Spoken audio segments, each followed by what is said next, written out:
Supreme कोर्टाने सांगितलं निवडणुका घ्या. मी तुम्हाला चॅलेंज करतो संजू बाबा, उद्धव, राज ठाकरे, तेरे में दम है तो चुनाव रोक के बता.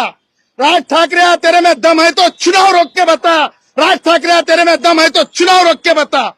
आणि म्हणून निवडणूक तर होणार का? जिल्हा परिषदेमध्ये आज लोकप्रतिनिधींचं नसल्यामुळे लोकांची कामं अडतात.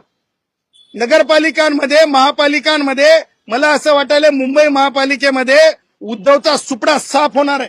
दोघं भाऊ हातात बांधून सुद्धा हातात रिकामे जाणार आहेत. आणि म्हणून मग मला असं वाटतं की ज्या जुन्या केसेस आहेत कोणत्या कोविड मधल्या त्या चौकशावर येतील म्हणून आता निवडणूकच नको म्हणायला लागलेत. आणि म्हणून निवडणुका होणार आहेत.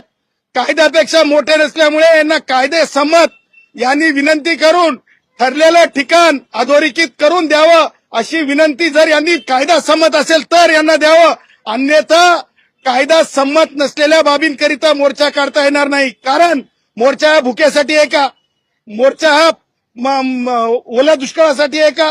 मोर्चा हा बेरोजगारीसाठी आहे का?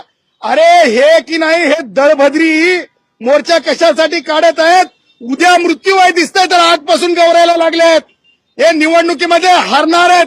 यांची राख होणार आहे, माती होणार आहे.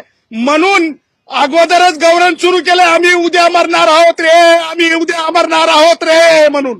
आणि म्हणून यांच्यावर कायदेशीर कारवाई करावी. यांना काही तशा प्रकारचं करू देऊ नये.